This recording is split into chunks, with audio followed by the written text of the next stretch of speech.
Welcome, everyone. I have the esteemed pleasure of introducing our speaker today. As Jennifer said, this event is being hosted by the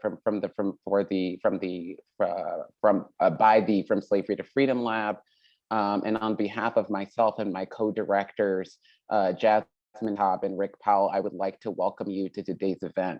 This event is also part of my first year seminar, Brazil, Race, Sex, and the Body. So thank you to my students for being in attendance today and being open to expanding their horizons through this exploration of race in the Black Mediterranean.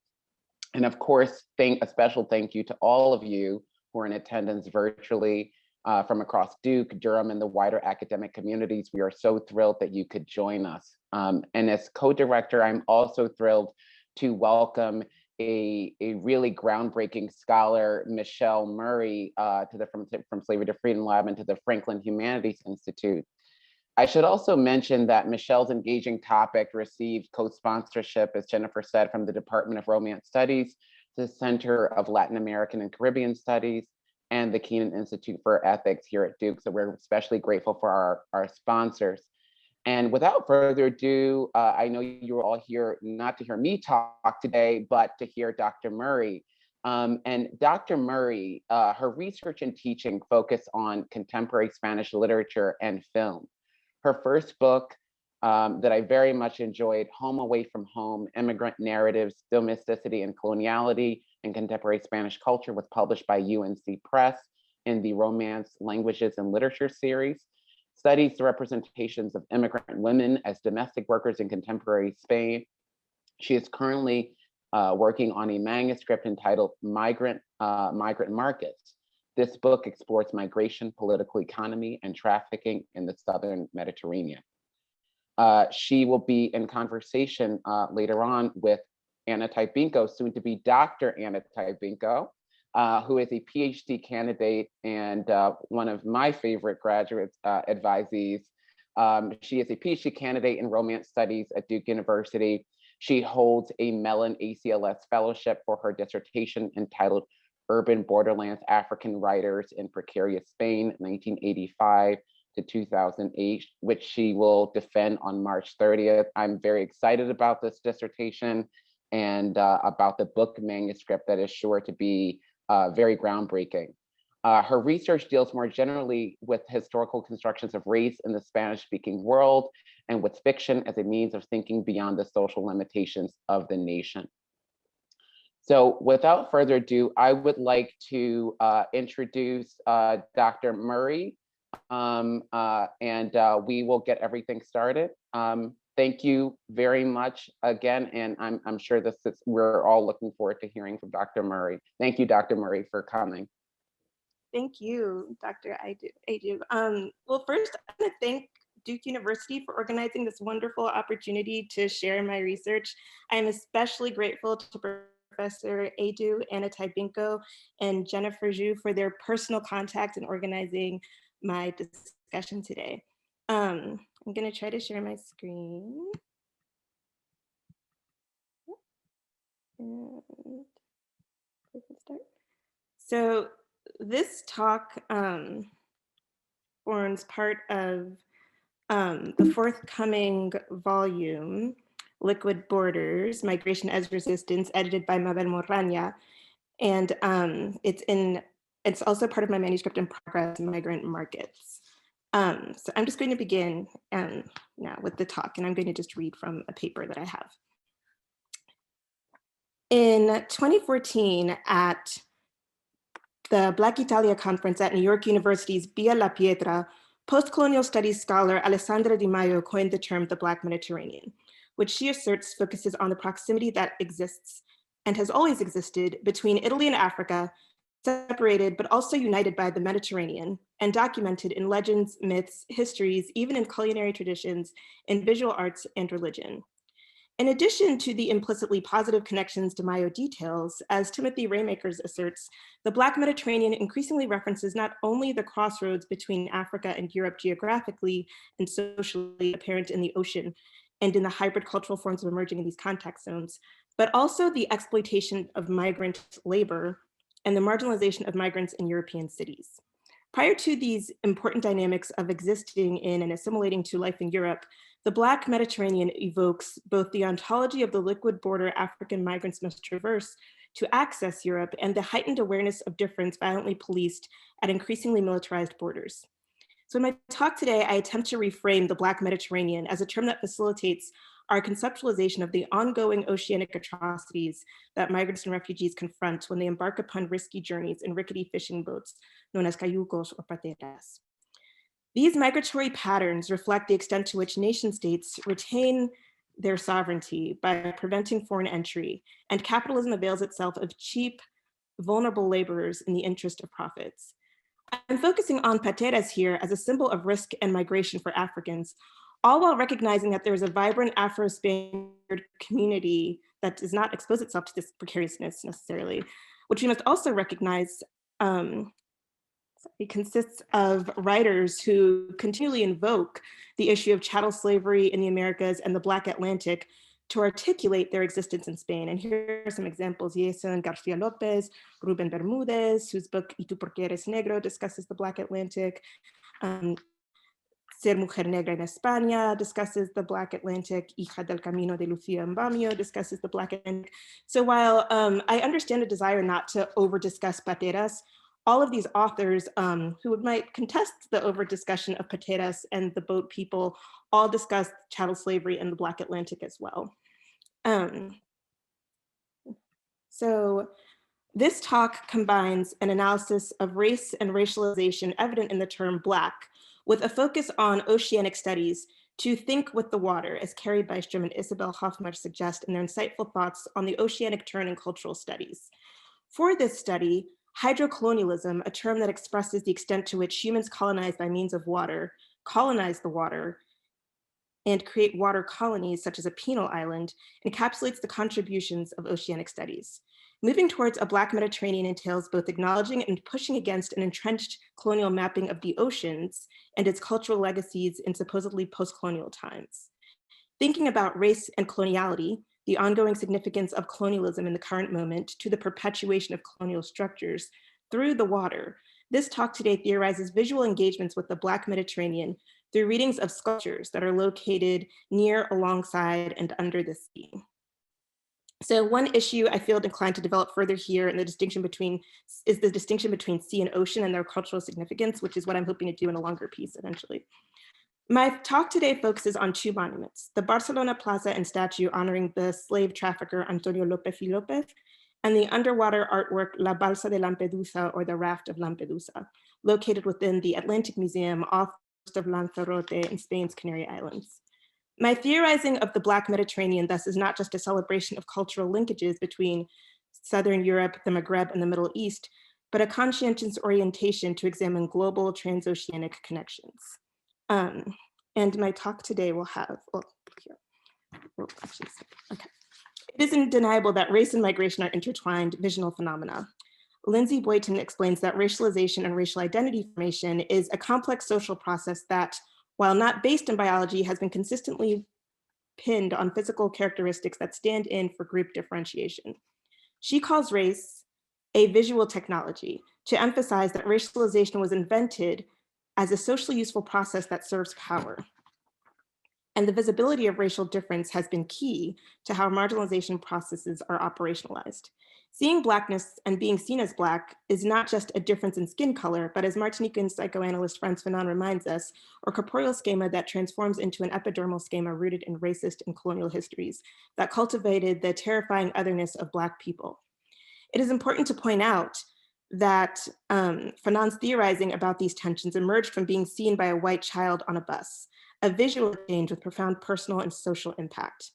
This quote emphasizes the visuality of race, that is being seen in a particular fashion, and it's leading to an alienating splitting of the self that culminates in a violent destruction of one's subjectivity.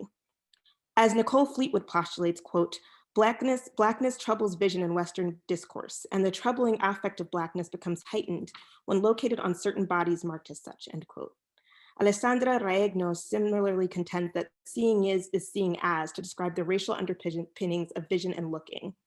Hence, even when presented with visual materials about race, both individual and collective divergences in ways of seeing and interpreting race and racism lead to different, frequently problematic conclusions. These are the racial dynamics underlying my theorizing of the sea through critical race theory to better understand the juxtaposed terms Black and Mediterranean.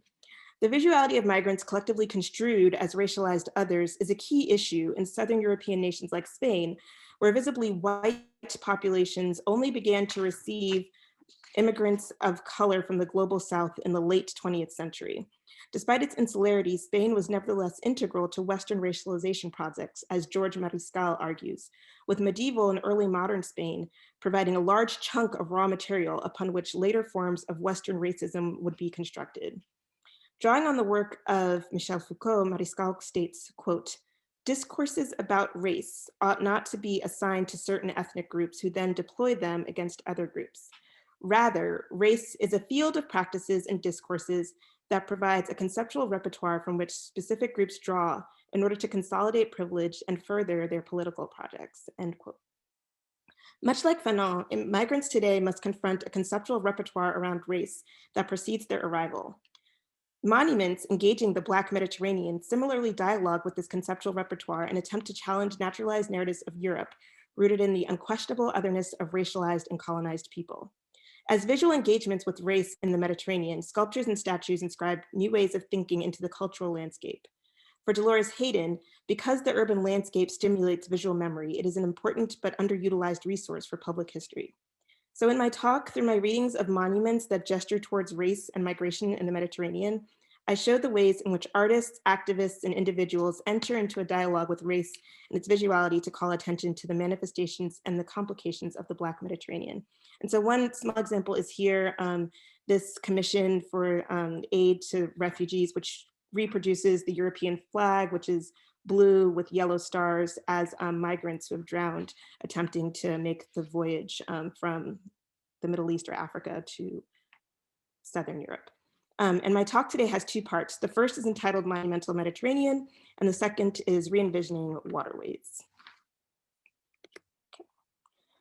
The statue of 19th century human trafficker Antonio López y López once stood with its back toward the Mediterranean Sea and its concrete gaze focused on Barcelona's bustling street Via Laietana, in a symbolic posture that conveyed his personal trajectory from Spain's American colonies to the Catalan metropolis.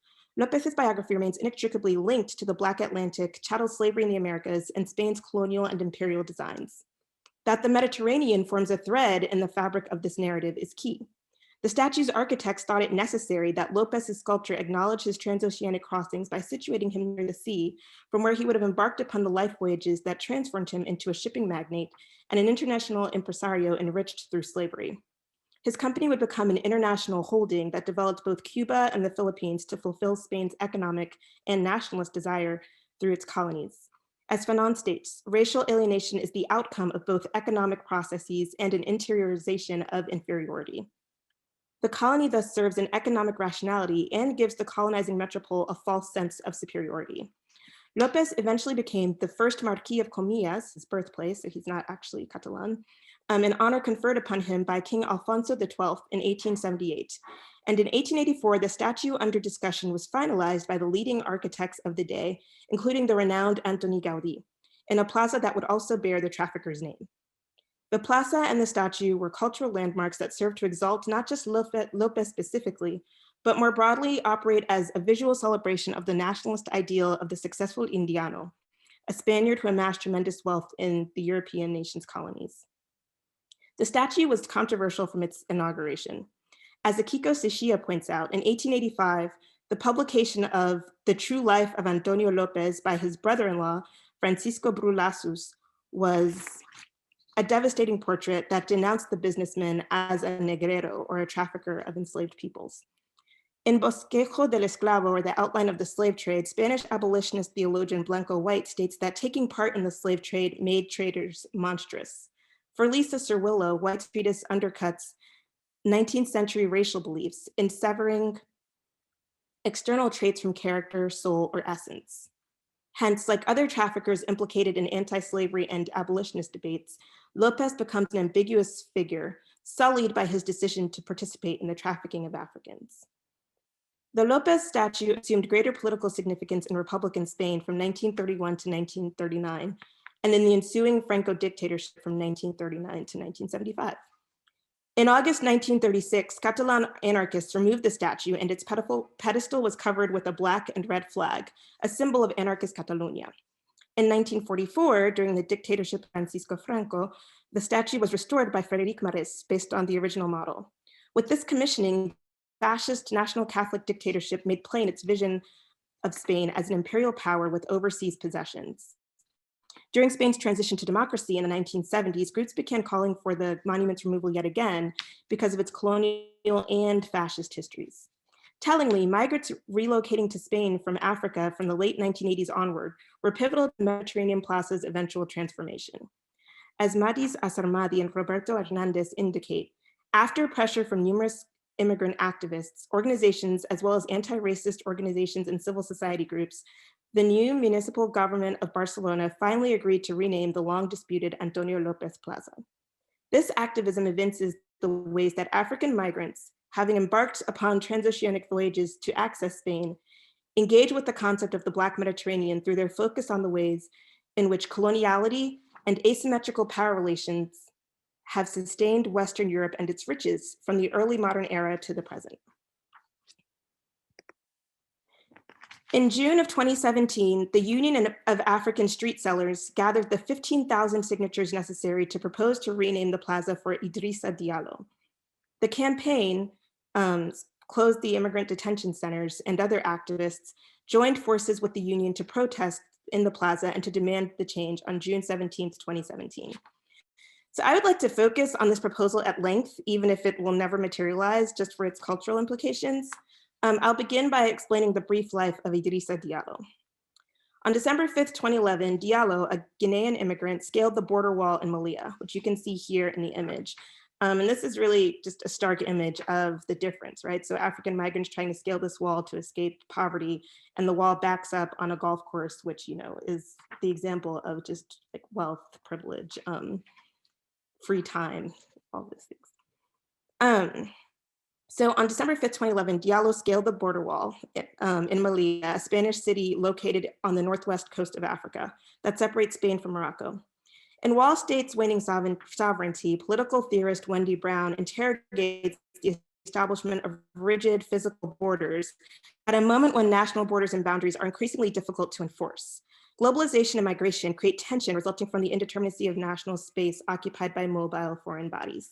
The physical structure of the wall allows for the imagination of a sealed off community that counters the reality of a weak national border easily penetrated by immigrants.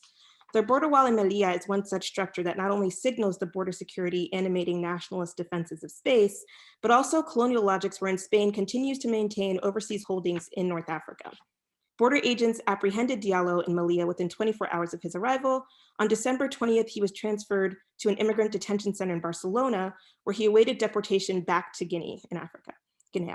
This circuitous route highlights the illogical measures states take to restrict migration.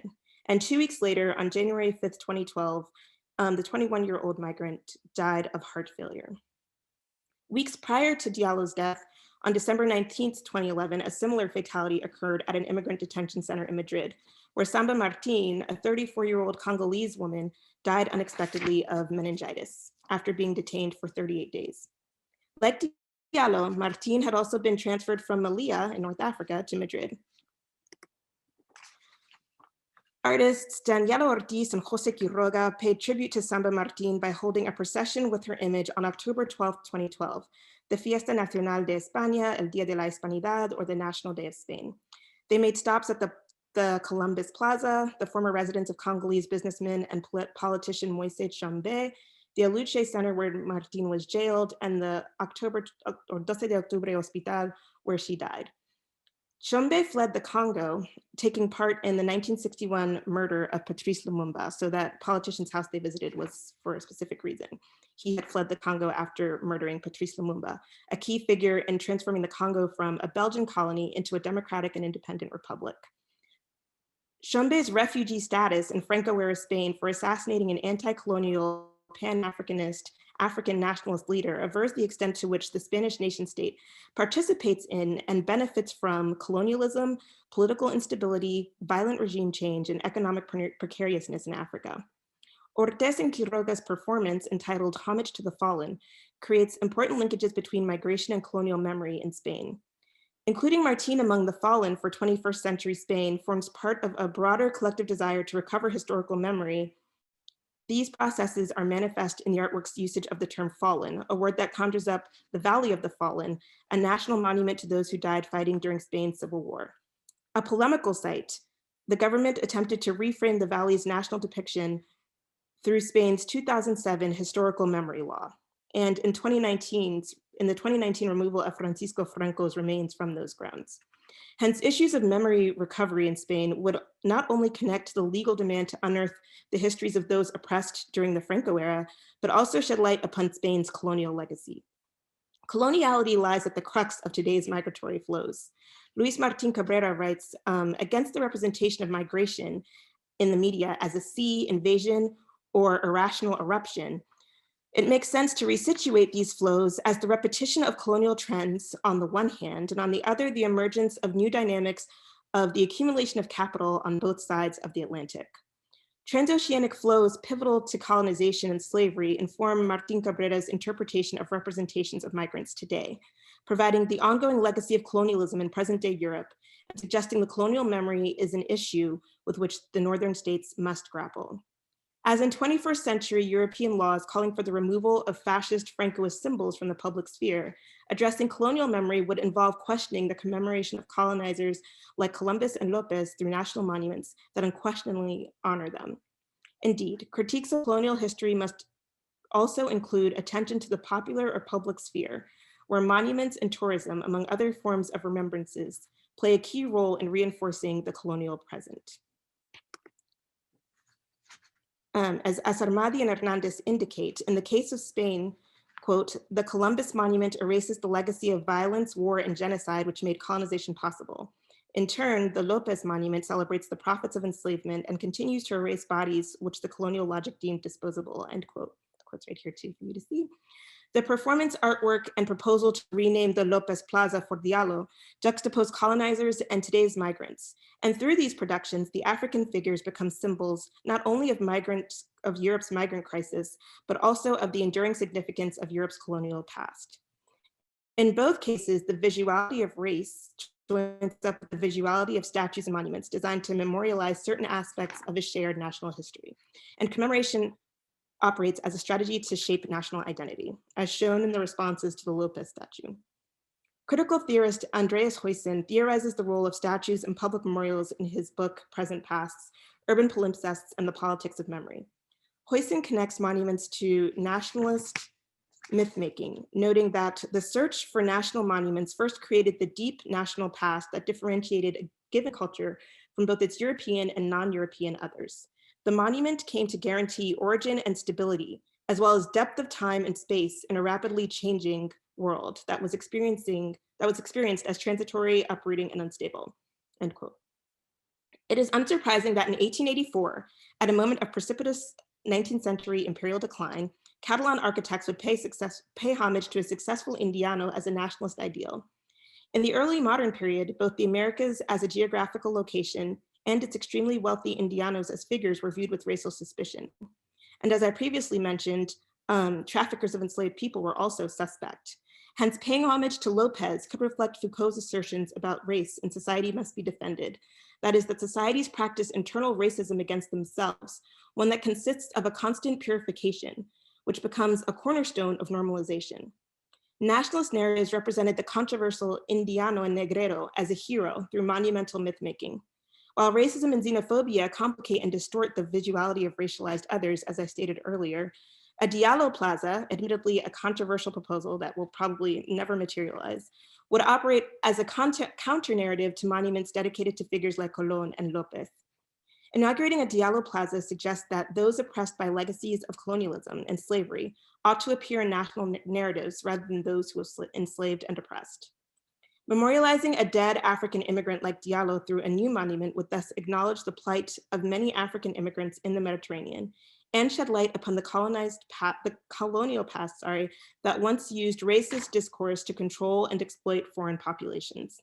These dynamics remain evident in the present through biopolitical state procedures that manage and reduce immigrant populations, such as the walling and imprisonment Diallo directly endured during his short lifetime. So I began by discussing the monument to López and the performance artwork that involved the Columbus Monument. Now I will begin the second part of the talk, Reenvisioning Waterways, about an underwater installation, which is the Atlantic Museum. My aforementioned discussion of the Diallo Plaza as a visual cultural object that relates to the visuality of race in the Black Mediterranean also leads to the question of how monuments honor the dead. I have argued that the replacement of the López statue illuminates the extent to which monuments serve as visual cultural materials and shed light upon Spanish society's shifting values. While the public sphere would make the dead visible, this second example problematizes visibility and foregrounds uncertainty and death integral to migrant narratives as a unique artwork located underwater. Jason deCaires Taylor's 2016 The Raft of Lampedusa features migrants huddled in a precarious boat traveling from North Africa to Europe, specifically Italy's Pelagie Islands. Every migrant in the sculpture represents an actual person who made the arduous journey across the Mediterranean. Hence, the statue is also a bit inaccurate in representing the living as the drowned, which is an issue I will not address today, at least not in the talk. We can talk about it after maybe. But I believe this issue will merit much more discussion in the book, that convergence of death and life and representations of migrants. Taylor found inspiration in the 1819 Theodore Géricault painting, The Raft of Lampedusa, which depicts survivors of a colonial expedition shipwrecked off the coast of Africa, actually not that far from Lanzarote, the site of the underwater sculpture. The French Royal Navy frigate did not have sufficient lifeboats for those on board, and the 10 passengers who survived had spent nearly 2 weeks adrift at sea in a precarious vessel that they had built themselves. The colonial basis of the Raft of the Medusa is noteworthy. The painting depicts the types of transoceanic voyages that serve to impoverish Africa, Freudian slip, for Europe's benefit, laying the socioeconomic and nationalist foundations that generate today's roots wherein African migrants travel to Europe in search of a brighter future.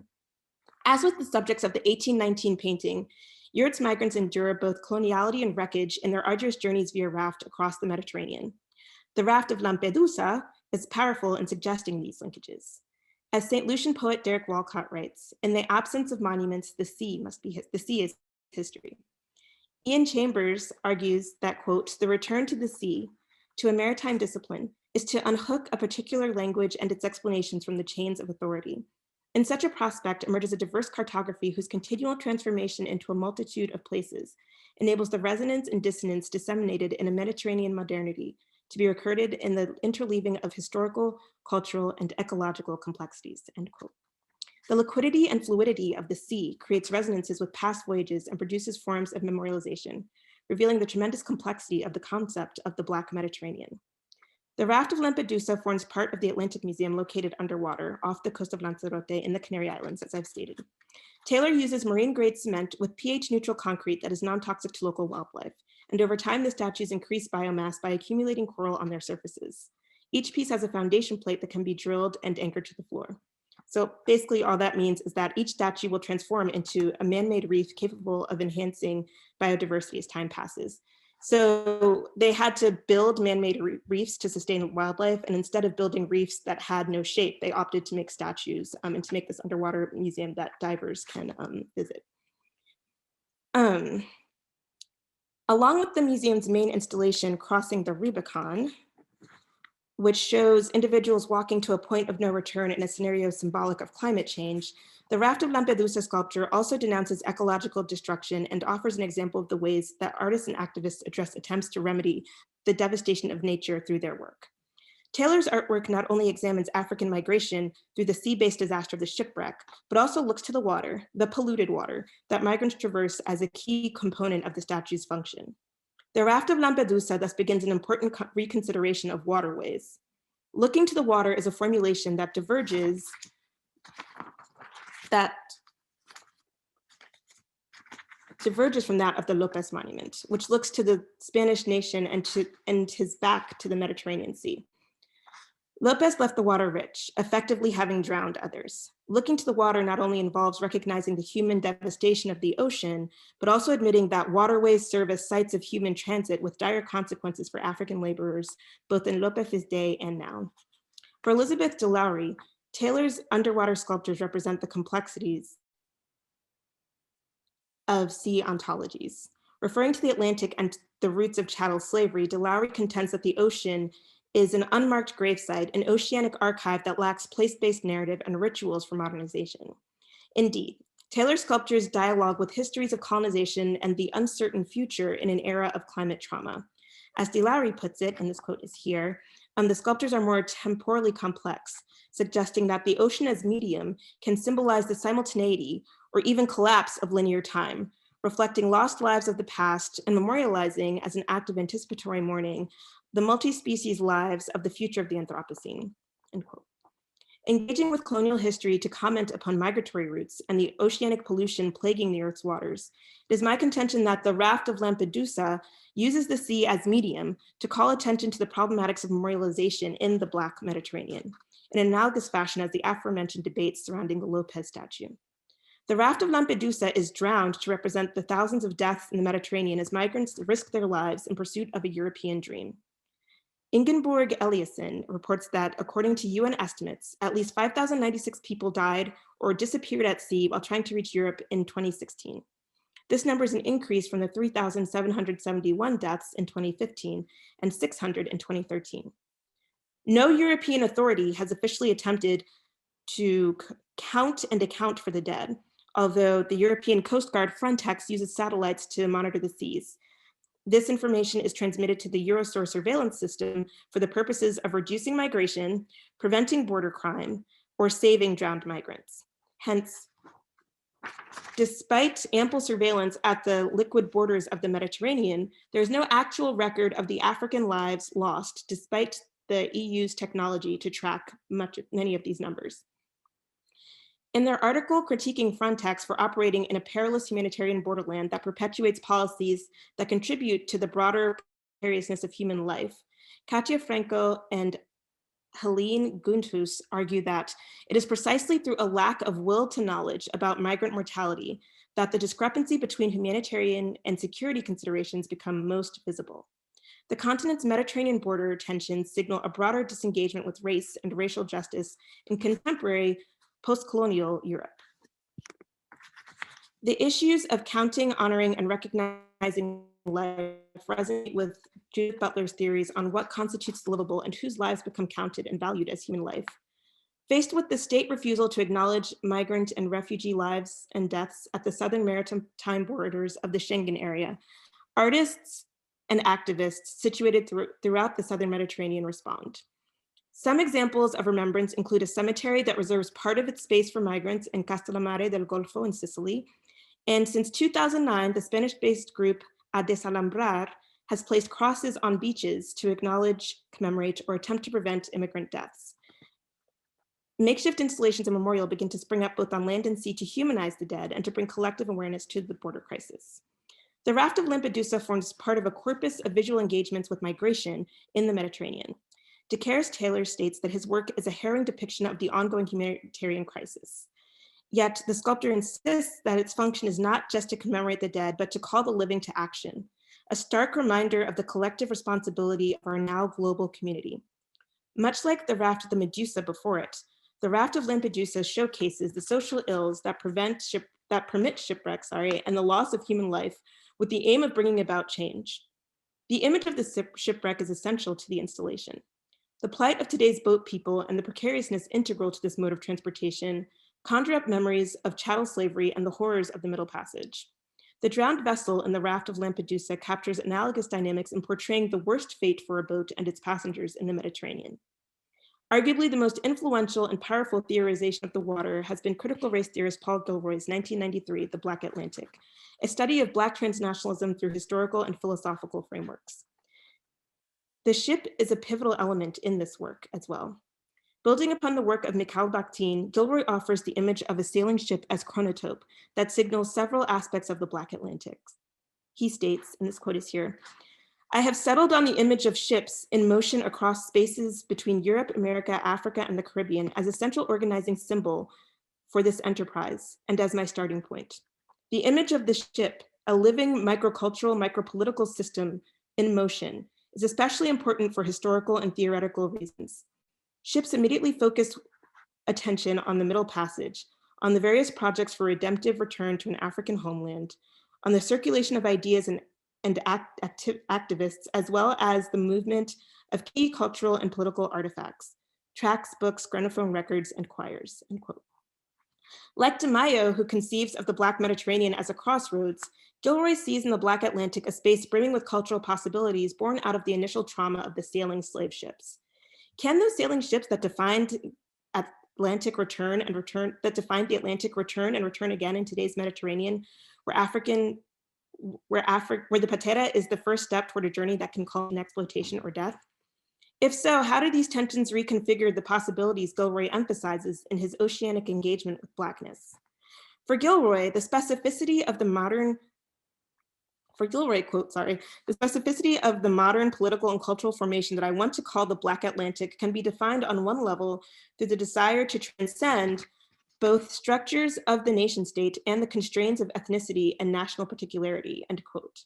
I contest this notion, for despite the ongoing technological advancements in travel and global connectivity, the nation state retains its symbolic and material power, evidenced in my aforementioned discussion of the proliferation of border walls, which serve as both visual, symbolic, and concrete reminders of the state violence to which migrant bodies are continually subjugated. Furthermore, race, particularly the social and conceptual production of Blackness I have discussed today, remain a central element of social hierarchies. Indeed, African migrants continue to be constrained by ethnic distinctions, racism, and xenophobia in Europe. Finally, while Gilroy's work offers invaluable insights, it simultaneously reveals a surreptitious Anglocentric trend in its reception.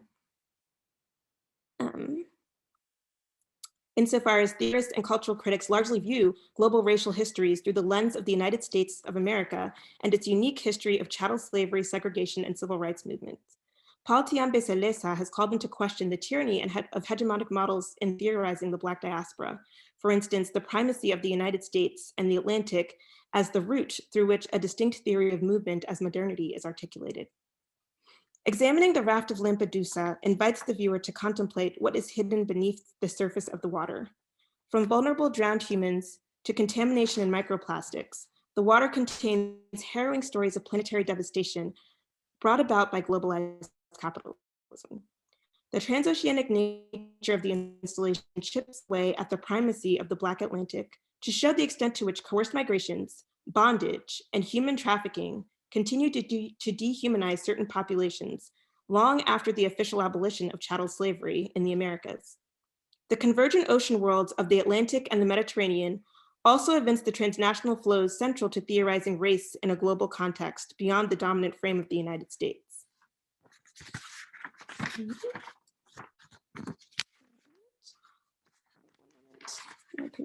Charting a Black Mediterranean, and this is the final piece here, means building upon the crucial work of the Black Atlantic and localizing sites of struggle, solidarity, freedom, and unfreedom emergent from histories of colonialism, migration, and trafficking.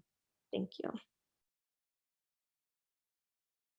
So thank you, Michelle, for being with us here today. I have to admit to everyone that we've been scheming this up for some time now, and there have been plenty of pandemic twists and turns along the way. So although we look forward to a time when this can be in person, we're just so grateful for your graciousness throughout the planning process and your willingness to share this exciting new research with us virtually.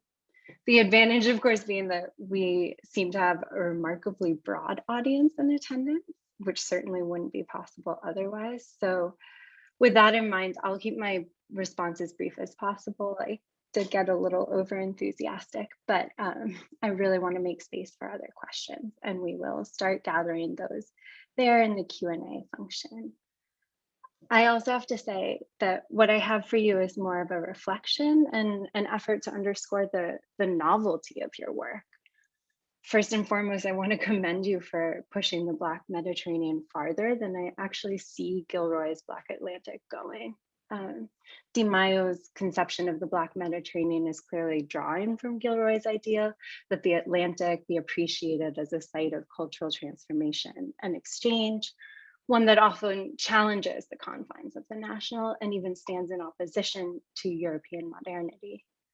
But while oceans and seas in this case do offer key points of connectivity, and while Gilroy was certainly attendant to how the Atlantic as a cultural and political system has been forced on Black historiography by plantation slavery, I think that you've chosen two monuments that help us truly understand the way these bodies of water have also been weaponized recently.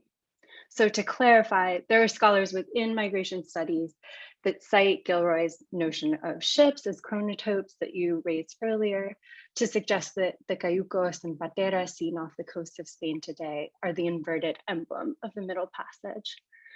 But I really want to question in this reflection that inversion, essentially in highlighting the case of the López y López statue and then turning to Taylor's The Raft of Lampedusa, I think what you've signaled for us is a sense of continuity in Europe's use of the Mediterranean to aid and abet ongoing colonial projects and the economic exploitation of its neighbors to the south and east.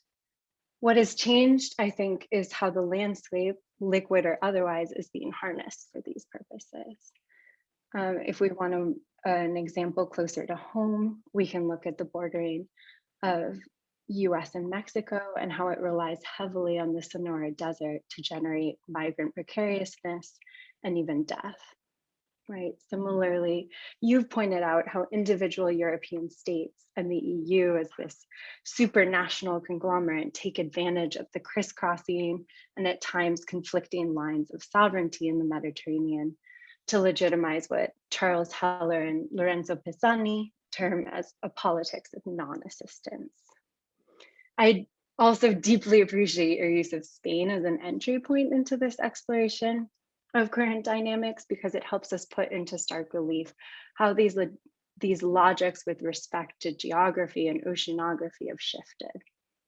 The Iberian Peninsula's geopolitical location often formed the basis of Spanish racialization by Northern European powers during the nation building projects of the 18th and 19th centuries. We can think of the adage that Africa begins at the Pyrenees, or Hegel's argument in lectures on the philosophy of history that rivers and seas, and I'm quoting here, are not to be regarded as disjoining, but as uniting, and that only mountains separate. Thus the Pyrenees decidedly is separated. Spain has separated Spain from France. Yet we now have a situation where Spain is very much complicit, and this will sound oxymoronic, but in fortifying its maritime frontier via both surveillance and negligence as sort of dual and complementing strategies. And in this way, definitively distinguishing itself from Africa via the precaritization of African migrants. I therefore see your project, and this is my take, as complementing and amplifying the work of anti-racist activist groups and the forensic anthropological investigations of scholars like Heller and Pisani. I think that by bringing visual studies to bear on the aforementioned bordering phenomenon, you revealed for us the deeper histories of this space and the potential of artistic production and urban activism to undo the erasure and disappearance, the invisibilization of Black and Brown lives. So I am going to share an image that I think speaks to that continuity, and just conclude by asking, or saying, I'm wondering, right, to what extent you've conceived of your project as almost sort of an excavation.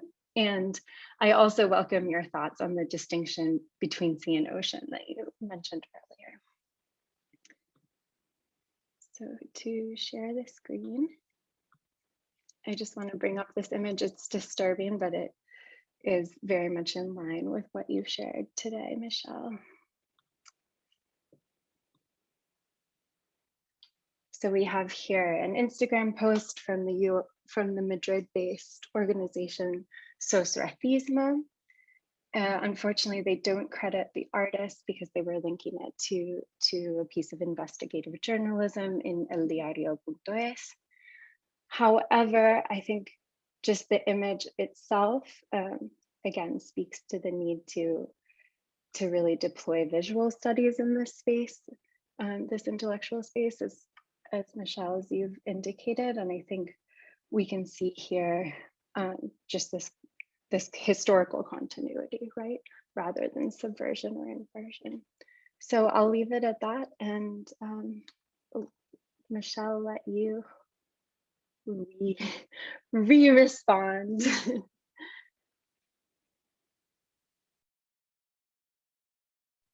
I mean, that's a really harrowing but important image, right? I mean, part of what I showed in the presentation from the Plataforma de Salambrar, those crosses are on a beach and people are just sunbathing and, you know, having a vacation, you know, next to where this exploited labor that sustains a lot of the West, not just Europe, also the United States of America, North America, happens at the expense of the labor of other people. So I think that seeing that activity through the ocean and the ways that oceans can be viewed as symbols of this asymmetrical power relation is really important. That distinction between sea and ocean, I haven't really captured yet. I probably have to study that a bit more for the longer project, but I think that it's something that needs to be discussed, thinking about the Mediterranean as sea versus the Atlantic as an ocean and how those distinctions come into play. I think that my hunch is that part of the magnitude and horror of the early modern history of chattels is in that expansiveness of the ocean versus the sort of more intimate nature of the sea. And we know that that intimacy can be viewed in Spain's very intimate, albeit conflictive relationship with the Maghreb. And you see that colonization as a sort of invitation to a brotherhood or a fraternity in discourses of Francoism that is, you know, problematic, but there is that there, whereas, you know, the Black legend made it so that the colonization of the Americas was only seen as a cruel and savage enterprise. So that's something I would have to think about more, obviously, but I do think that that image captures the connectivity and the importance of the sea, looking at everything.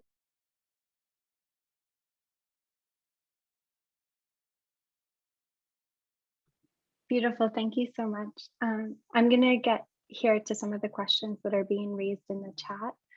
Our very first was, and then I'll get to the questions themselves. We have a request from Diane Beckman just to repeat your very last paragraph in conclusion. I understand that you've come up with some really beautiful language to express what's going on in the Mediterranean right now visually. So. That's where all my pages decided to dance around. And I also have the slowest internet connection in the history of the internet, so I could have cut in and out a bit. But basically I said, examining the Raft of Lampedusa invites the viewer to contemplate what is hidden beneath the surface of the water, from vulnerable drowned humans to contamination of microplastics. The water contains harrowing stories of planetary devastation brought about by globalized capitalism. The transoceanic nature of the installation chips away at the primacy of the Black Atlantic, and that's referring to the Canaries being in the Atlantic, but also pertaining to this Mediterranean nation that is Spain. To show the extent to which coerced migrations, bondage, and human trafficking continue to dehumanize certain populations long after the official abolition of chattel slavery in the Americas. The convergent ocean worlds of the Atlantic and the Mediterranean also invents the transnational flows central to theorizing race in a global context beyond the dominant frame of the United States. Charting a Black Mediterranean means building upon the crucial work of the Black Atlantic and localizing sites of struggle, solidarity, unfreedom, and freedom emergent from the histories of colonialism, migration, and trafficking. So that was the end. Thank you. I'll share now a question from Miguel Bota in the chat. He said, thank you very much for such a great talk, Michelle. And would you mind commenting on how this 20th and 21st century Mediterranean passage is represented in Spanish audiovisual materials? So movies, TV series, etc. I think that the film Retorno a Hansala is one of the films I use a lot to capture this. And also, what is that? Yeah, Retorno a Hansala, and also Poniente, which shows the importance of migration for Spain as a nation that exported migrants for so long and then begins to receive them. And there is that question of how to deal with this new identity. It also shows the intimacy of that connection with Northern Africa, as you see in Retorno a Hansala, which is premised upon that sort of ambiguous love relationship that happens with the two main characters who are returning to Morocco, a Spanish man and a Moroccan woman, together. And so I think that that's one of them. You can see the labor question in the Spanish television series. Oh my gosh, it's on Netflix. Mar de Plástico. Thank you. I was like the sea of the greenhouse sea. Yes, the Plástico. Cheesy like crime series. It's also yeah. El Príncipe, another cheesy crime series about North Africa and a very hard-boiled cop who goes there to sort of root out crime. So you can see that intimacy, but also that violence and the importance of labor in a lot of those shows, Miguel, and those two movies, which I would like to Gutierrez and really captivatingly portray what's happening in that border space. Also the association I would add with criminality and illegality with criminality. So the criminalizing of certain movement and therefore certain people.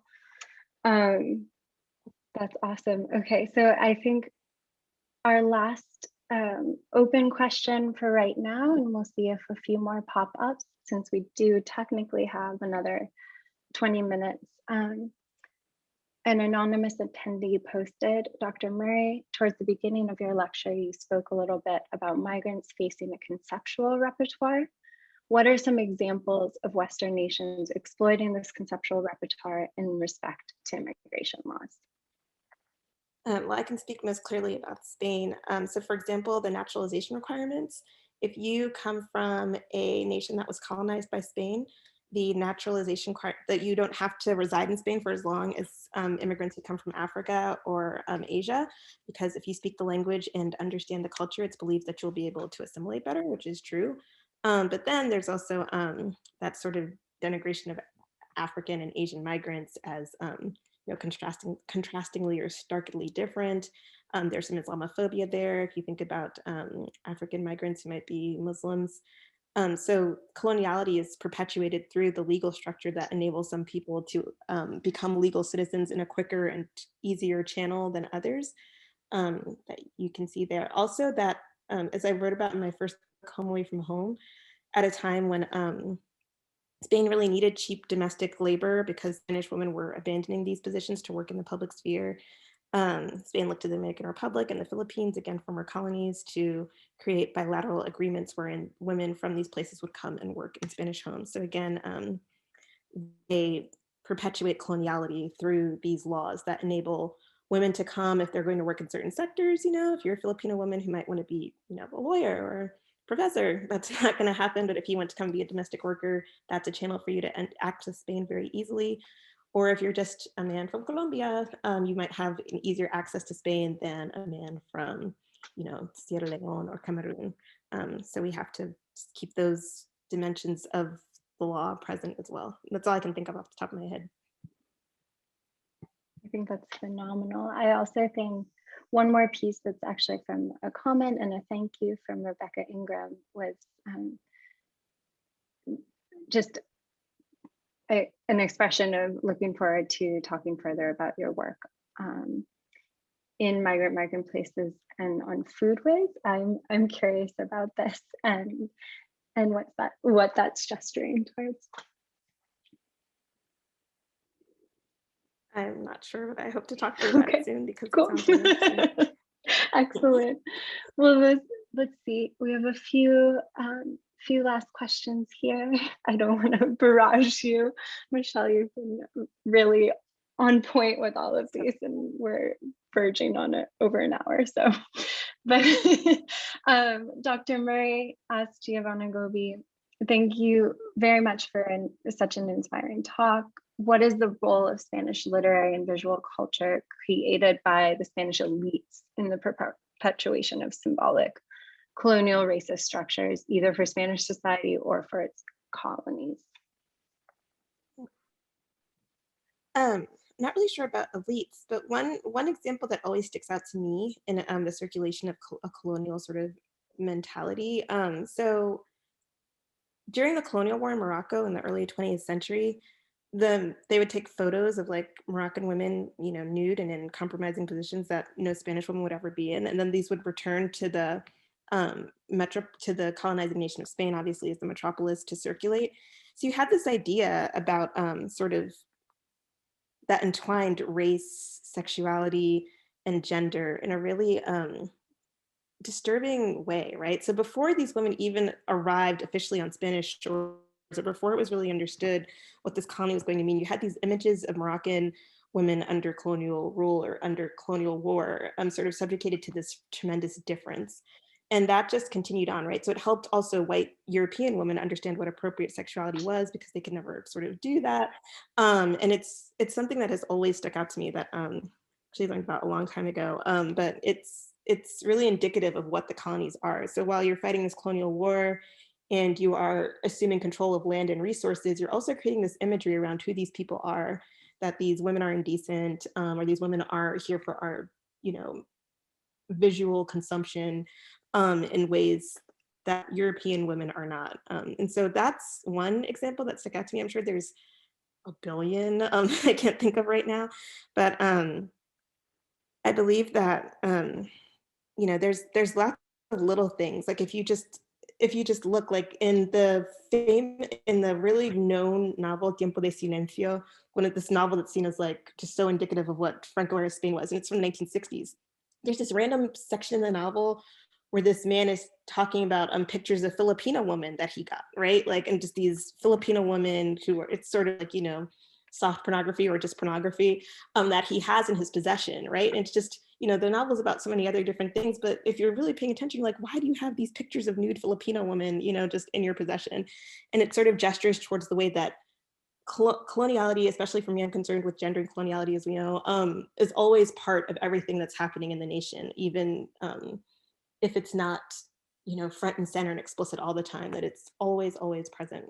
Another final thing that I'll say is that there's this really great book called España en el Imaginario Español, Spain, Africa and the Spanish Imagination. And there's this quote from Franco, which, obviously is elsewhere, but it's recompilado in this book, where he says, if we cede an inch of our territory in Africa, we will no longer be nationalists. So much of the nation has to involve having these colonies and identifying themselves through control of these colonies, both economic material control of land and resources, and then that symbolic control and defining who these people are and how they're to be seen.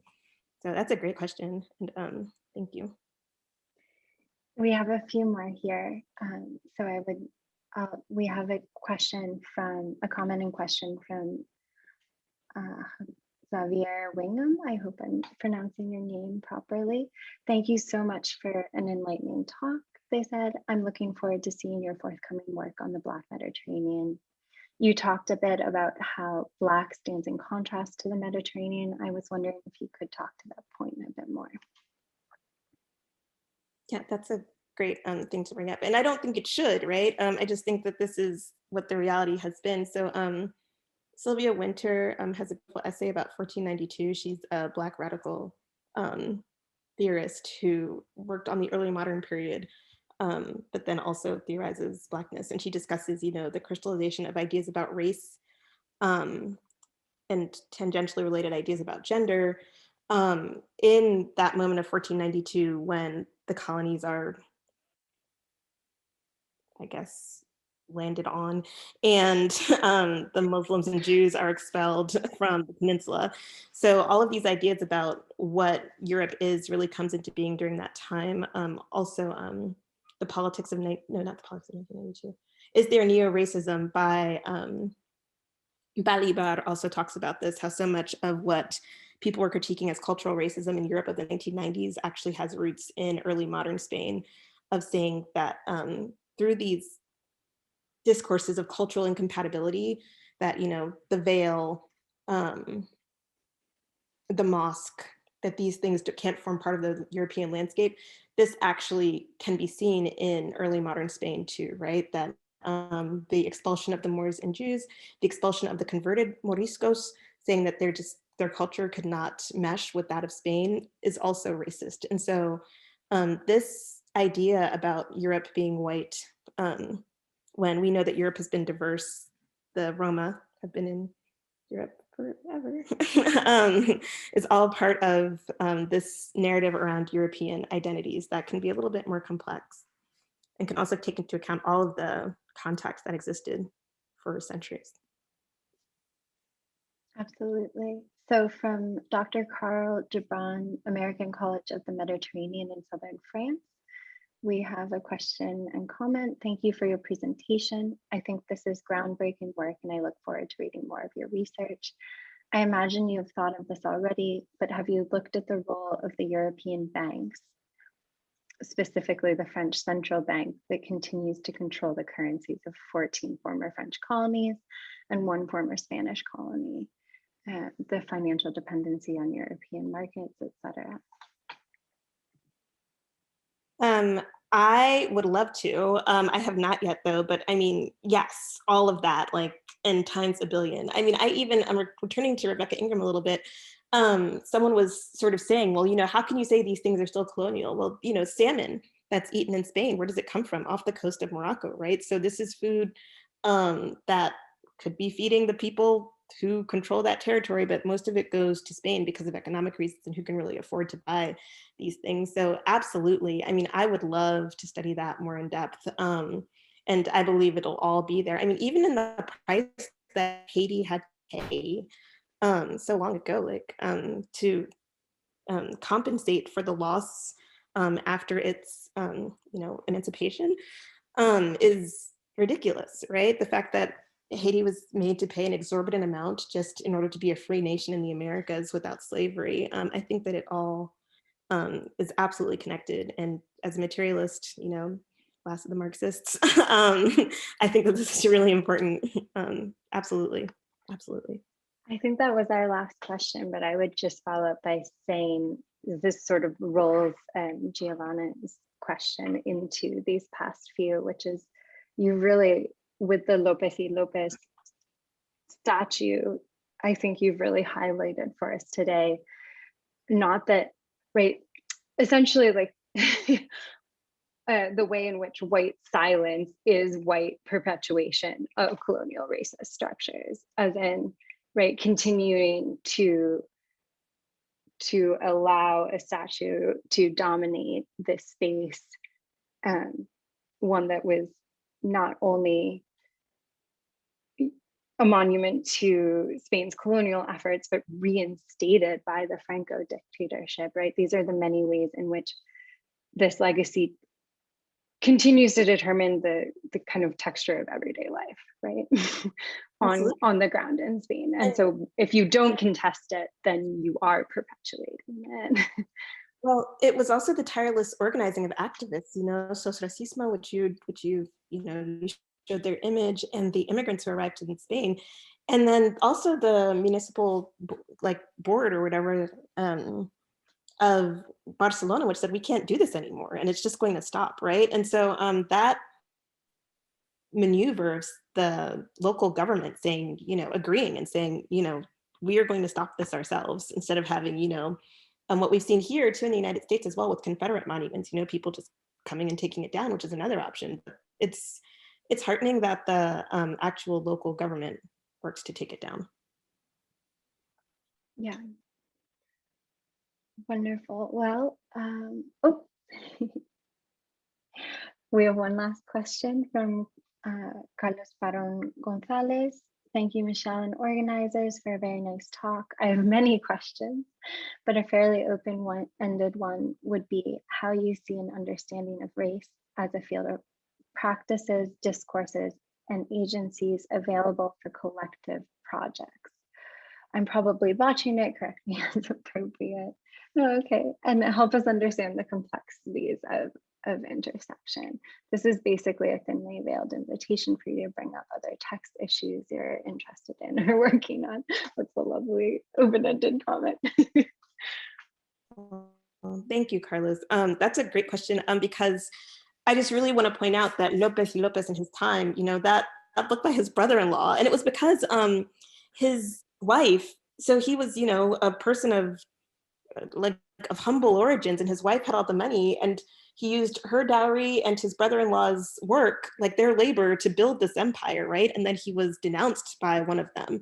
So it really is just how he really built himself up on the racial and gender practices of the day, that he could take this woman's money and then use her brothers as labor. And then one of them was like, enough is enough.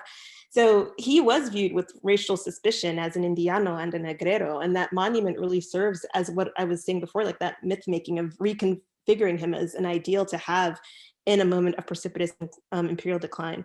One novel that I'm reading that also touches on these issues in a way that is fabulous, and I'm going to mention this novel everywhere I go, it's called La Patera Verde.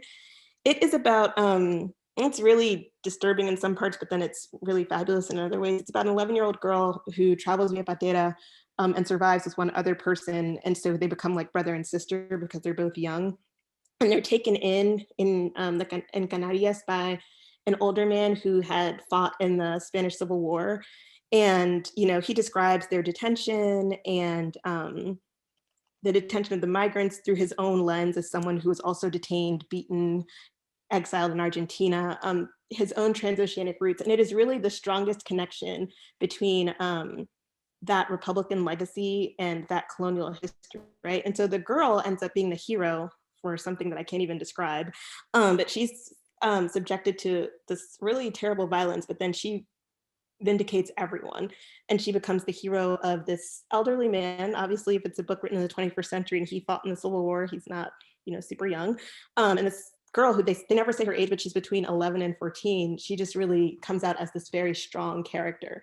And it's really this little girl from North Africa who is the sort of heir to this Republican legacy of opposition, fight, and just wow, right? So it's a really powerful novel, but you also see how you create these new myths around the Republican person who was exiled, who was also seen as sort of an illegitimate figure in the national landscape, and how you have that solidarity in ways that I've never seen in another novel. It's usually patronizing or someone has to save the migrant, and instead this 14-year-old girl, and the age, I keep saying 14-year-old girl because it's just so striking to me, this elderly man who's also sort of marginalized from the citizenry and a child who's also sort of marginalized come together, and she vindicates him in his struggle over the course of decades as well.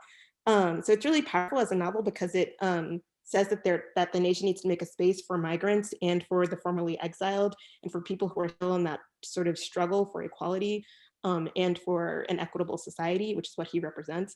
But there's a lot of violence in it, and against him, against her, and she ends up, of course, retaliating and becoming a just stronger person and the hero of the novel because of it.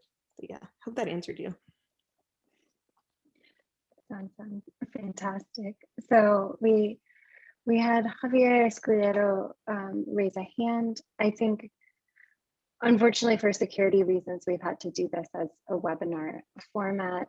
So we're trying our best to simulate a conversational experience via the chat. And I think so far we've managed. I'll give a slight pause just to see if we get any more typed Q&A.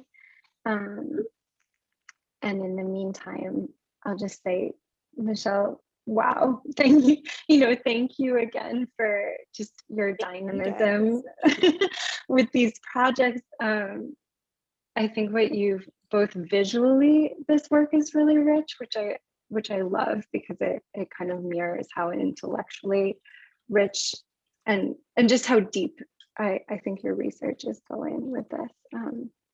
Again, that was the premise of my response, but there's a lot to be dealt with in terms of questions of colonial continuity versus what are breaks and shifts in new assemblages of sovereignty and how are those resisted, right?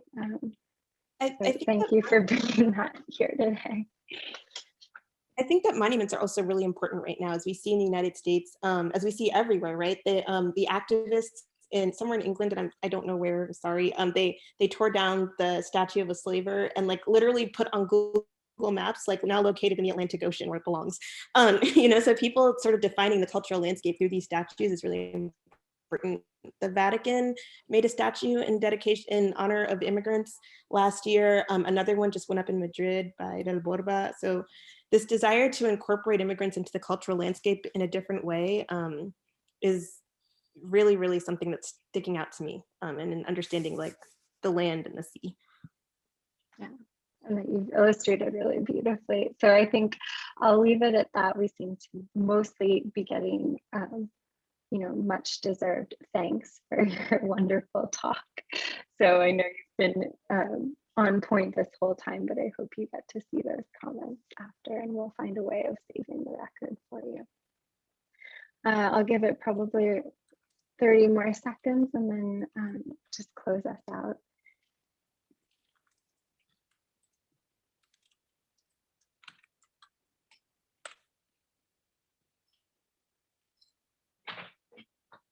Okay, excellent. Well, Michelle, thank you again for your generosity, both in bringing this research and with your time and your flexibility for this format. I'm glad we could get so many people from near and far while we're at it.